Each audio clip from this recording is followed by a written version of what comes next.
नमस्कार दोस्तों, आपका स्वागत है अपने YouTube चैनल PFA में। आज हम एक धमाकेदार स्टॉक के बारे में बात करने वाले हैं जिसने पिछले 5 सालों में 1287% के धमाकेदार रिटर्न्स यहां पर बना कर दिए हैं। यानी कि पिछले 5 सालों में आपके पैसे का ऑलमोस्ट यहां पर 14 टाइम्स कर दिया है। तो आप समझ सकते हैं कितना ज़्यादा मल्टी बैगर स्टॉक रहा है। इतने ज़्यादा अच्छे रिटर्न्स देने के बावजूद अभी भी हमें ये इंडस्ट्री से सस्ता दिखाई दे रहा है। वैल्यूएशन के बेसिस पे अभी भी हमें इंडस्ट्री से महंगा दिखाई नहीं दे रहा है। इसके फंडामेंटल्स नो डाउट बहुत ही दमदार है। इस मल्टी बैगर स्टॉक का फंडामेंटल एनालिसिस करने वाले हैं, लेकिन उससे पहले अगर आपने चैनल को सब्सक्राइब नहीं किया है तो प्लीज सब्सक्राइब कीजिए और रेगुलर अपडेट्स पाने के लिए नोटिफिकेशन बेल को प्रेस कीजिए। साथ ही साथ टेलीग्राम चैनल को भी ज्वाइन कीजिए जिसकी लिंक डिस्क्रिप्शन बॉक्स में दी गई है।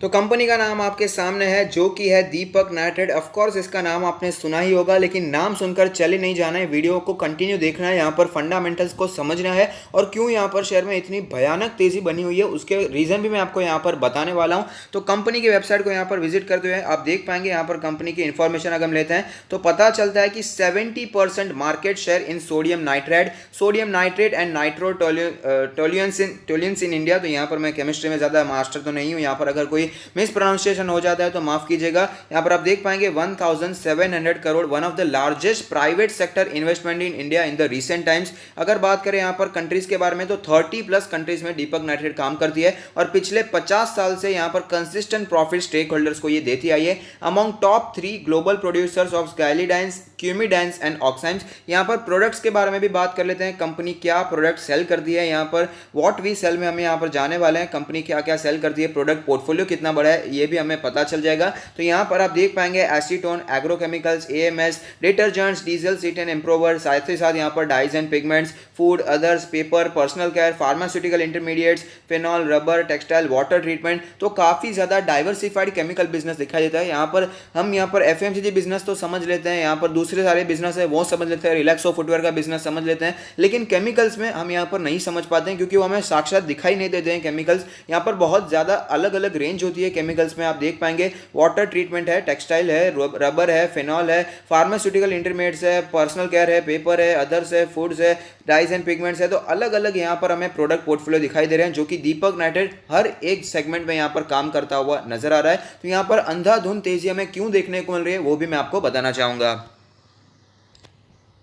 तो यहाँ पर जो रीज़न मैं आपको बताने वाला हूँ मैंने आपसे पहले ही यहाँ पर शेयर कर दिया, लेकिन फिर से मैं आपको बताना चाहूँगा। यहाँ पर जैसे कि हमने देखा दीपक फेनोलिक्स में भी कामकाज करता है और यहाँ पर दीपक नाइट्रेट की हमें एक प्राइवेट कंपनी दिखाई देती है जो कि है दीपक फेनोलिक्स। तो यहाँ पर जो DGTR है यानी कि directorate general of trade remedies, उन्होंने रेकमेंड किया है provisioning anti dumping duty on phenol imports from Thailand and United States. इससे क्यों फर्क पड़ रहा है दीपक नाइट्रेट को वो समझने की कोशिश करते हैं। तो यहाँ पर जब भी कोई कंट्री यहाँ पर बाहर की कंपनीज को माल एक्सपोर्ट करती है तो काफ़ी ज़्यादा चीप रेट पे एक्सपोर्ट करती है। तो वहाँ पर जो इंपोर्टर होता है उसके लिए तो बहुत ही ज़्यादा अच्छी बात हो जाती है, लेकिन जो इंपोर्ट करते हैं यानी कि हम यहाँ पर इंपोर्ट कर रहे हैं तो यहाँ की जो कंपनीज है उनके लिए अच्छी बात नहीं होगी क्योंकि एक्सपोर्ट में तो काफ़ी ज़्यादा सस्ते प्राइस पर यहाँ पर आ जाता है माल, तो यहाँ पर भी सस्ते प्राइस पर बेचना पड़ता है। तो यहाँ पर आप देख पाएंगे यार force to sell phenol below the cost of production. ये यहाँ पर हमारी इंडियन कंपनीज फोर्स हो जाती है उन्हें बहुत ही सस्ते प्राइस पर बेचने के लिए, जिससे उनकी प्रॉफिटेबिलिटी पर काफ़ी ज़्यादा फर्क पड़ता हुआ नजर आता है। तो यहाँ पर अगर प्रोविजनल एंटी डंपिंग ड्यूटी लगाई जाती है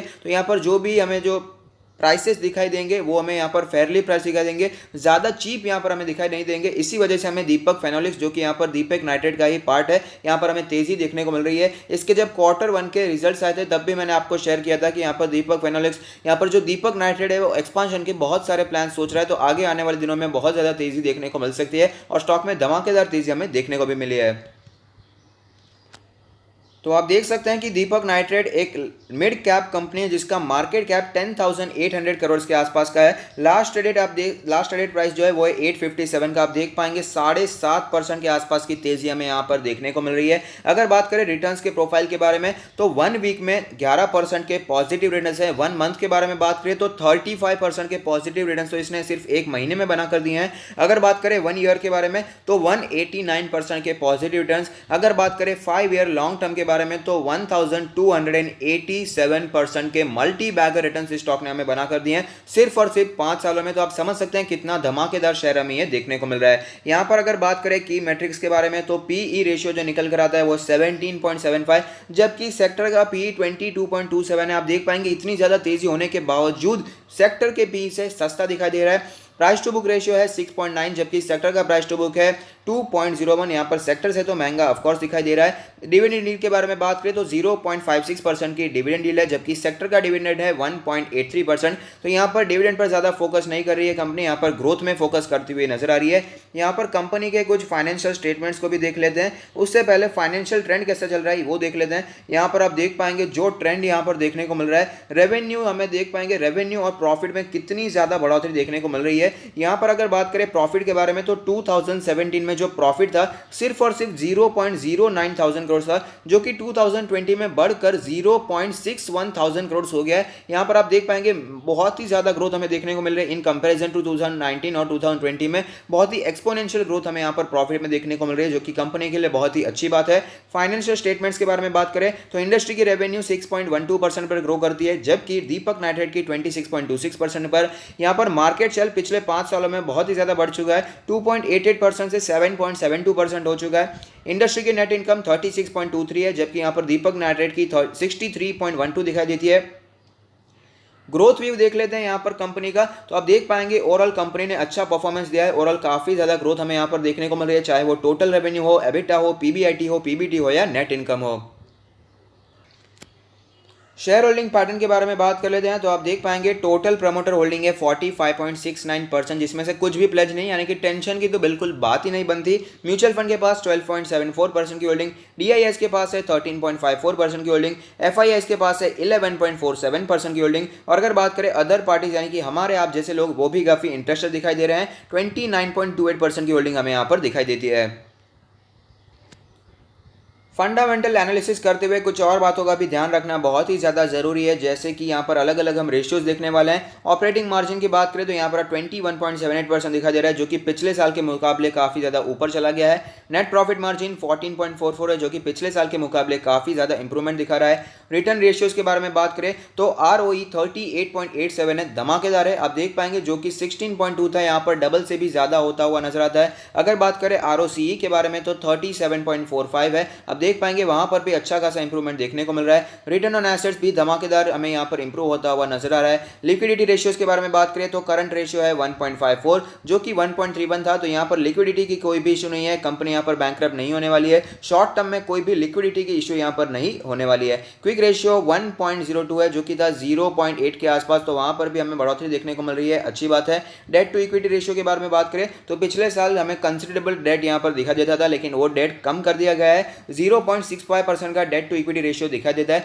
फिर भी मेरा मानना है 0.5 से ऊपर होता है तो थोड़ा सा संभलने की जरूरत है। लेकिन यहाँ पर कंपनी का जो कामकाज चल रहा है, हमने देखा प्रॉफिट्स को जितना जोर से ऊपर जाते हुए नजर आ रहे हैं, साथ ही साथ यहाँ पर हमें एंटी डंपिंग ड्यूटी भी देखने को मिल रही है। और दूसरी बात, हमें यहाँ पर कंपनी एक्सपांड करती हुई नजर आ रही है, तो डेट की जरूरत तो पड़ती है, कर्जा तो लेना ही पड़ता है, और वो कर्जा भी कंटिन्यूसली यहाँ पर कंपनी कम कर रही है, और यहाँ पर ये अच्छी बात है, अच्छे से कंपनी मैनेज कर रही है डेट को, जो कि एक अच्छी बात है लॉन्ग टर्म के लिए। इंटरेस्ट कवरेज रेशियो बढ़ चुका है, अच्छी बात है। एसेट टर्नओवर रेशियो 131.82 है, जो कि पिछले साल से बढ़ चुका है। इन्वेंट्री टर्नओवर रेशियो 10.72 है, जो कि पिछले साल से बढ़ता हुआ ही नजर आ रहा है। ये रेशियोज क्या है, अगर आप जानना चाहते हैं तो फंडामेंटल एनालिसिस की प्लेलिस्ट जरूर देखिएगा, आपको सरल भाषा में समझ में आ जाएगा ये सारे रेशियोज क्या है, और आप भी यहाँ पर अच्छे से फंडामेंटल एनालिसिस कर पाएंगे। अगर बात करें ग्रोथ रेशियोज के बारे में तो 3 ईयर CAGR सेल्स 2019 में था, वो था 20.58%, जो कि बढ़कर सिर्फ और सिर्फ 23.79% हुआ है। लेकिन अगर बात करें यहां पर 3 ईयर CAGR नेट प्रॉफिट के बारे में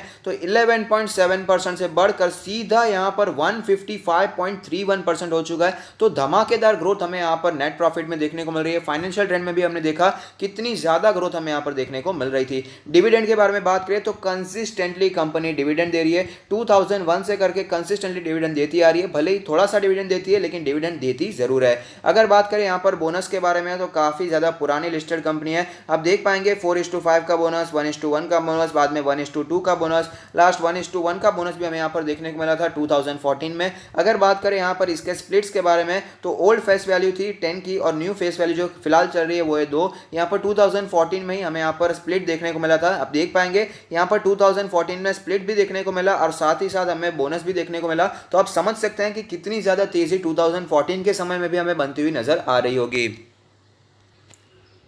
तो आप देख सकते हैं कि हम दीपक नाइट्रेट के चार्ट्स पर आ चुके हैं, जहां पर हमें पता चलता है कि जब मार्केट में भयंकर गिरावट देखने को मिल रही थी तब 320 के आसपास स्टॉक ने सपोर्ट लिया और उसके बाद जो हमें रिकवरी देखने को मिल रही है, रिकवरी भूल जाइए, जो तेजी देखने को मिल रही है, रिकवरी थी हो गई थी यहां पर, उसके बाद जो तेजी हमें देखने को मिल रही है 850 के ऊपर स्टॉक जाता हुआ नजर आ रहा है। लगातार अपने ऑल टाइम हाई, जो पुराने ऑल टाइम हाई उसको तोड़ता जा रहा है और नए ऑल टाइम हाई यहां पर स्टॉक बनाता जा रहा है। अगर बात करें फिलहाल की सिचुएशन के बारे में तो स्टॉक बार बार सपोर्ट ले रहा है अपने 20 डेज के ईएमए के आसपास और वापस वहां से रिट्रेस करता है और ऊपर जाने की फिर से कोशिश शुरू कर देता है। अगर बात करें यहां पर पोजीशंस बनाने के बारे में, लेकिन उससे पहले ऑल टाइम चार्ट देख लेते हैं, जहां पर एक कैंडल 1 मंथ को रिप्रेजेंट करेगा। तो आप देख पाएंगे मल्टी बैगर स्टॉक रहा है, पैसे छापने की मशीन हम कह सकते हैं। यहां पर धमाकेदार मूवमेंट इसमें देखने को मिलती है, कभी भी डीप करेक्शन स्टॉक में देखने को मिला ही नहीं है। जब भी करेक्शन देखने को मिलता है तो 20 मंथ्स के ईएमए के आसपास ही स्टॉक सपोर्ट ले लेता है और वापस हमें वहां पर तेजी कंटिन्यू रहती हुई भी नजर आती है। और फिलहाल ये लेवल काफी ज्यादा पीछे रह गया है, 457 के आसपास ये लेवल हमें कैलकुलेट होता हुआ नजर आता है।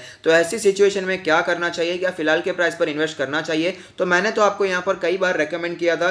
यहां पर मैंने आपको फिलहाल जो लेटेस्ट रिकमेंडेशन दी थी इस लेवल के आसपास दी थी, यहां पर आपको बाइंग की रिकमेंडेशन दी थी जो कि थी 680 के आसपास का लेवल। अगर आपको प्रूफ चाहिए तो प्रूफ आप मांग सकते हैं, यहां पर टॉप राइट कॉर्नर पे एक लिंक आ रही होगी, उसे क्लिक कीजिए, आप वो वीडियो भी देख सकते हैं। लेकिन ऐसा नहीं है कि इसी लेवल पर मैंने आपको रेकमेंड किया था, उससे पहले भी कई बार मैंने दीपक नाइट्रेट आपको रेकमेंड किया था, यहां पर इस लेवल के आसपास रेकमेंड किया था जो कि था 580 के आसपास का लेवल। उससे पहले ही मैंने 500 के नीचे के लेवल में भी यहां पर रेकमेंड किया था। यहां पर जब हमें पूरी रिकवरी देखने को मिल गई थी, अपने ऑल टाइम पुराने ऑल टाइम हाई के आसपास ये पहुंच चुका था, उसके बाद थोड़ी सी स्टॉक में गिरावट देखने को मिल रही थी, तो यहां पर भी रेकमेंड किया था कि ये जोन काफी अच्छा जोन है, यहां पर आप बाइंग के बारे में सोच सकते हैं, जो कि यहां पर हमें 450 से 500 का जोन दिखाई देता है। उसके बाद आप देख सकते हैं धमाकेदार तेजी हमें स्टॉक में देखने को मिल रही है। तो यहां पर मेरा मानना है फिलहाल थोड़ा सा वेट करना चाहिए, कंपनी फंडामेंटल स्ट्रांग है, इसमें कोई भी डाउट नहीं है, यहां पर फिर भी थोड़ा सा वेट करना चाहिए। ट्रेंड के हिसाब से ये अपने 20 डेज के ईएमए के आसपास सपोर्ट लेता है, तो फिलहाल वो लेवल कैलकुलेट होकर आता है 727 के आसपास का लेवल। तो अगर आपको ये स्टॉक कहीं पर भी 730 से 750 के आसपास नजर आता है तो वहां पर आप बाइंग के बारे में सोच सकते हैं।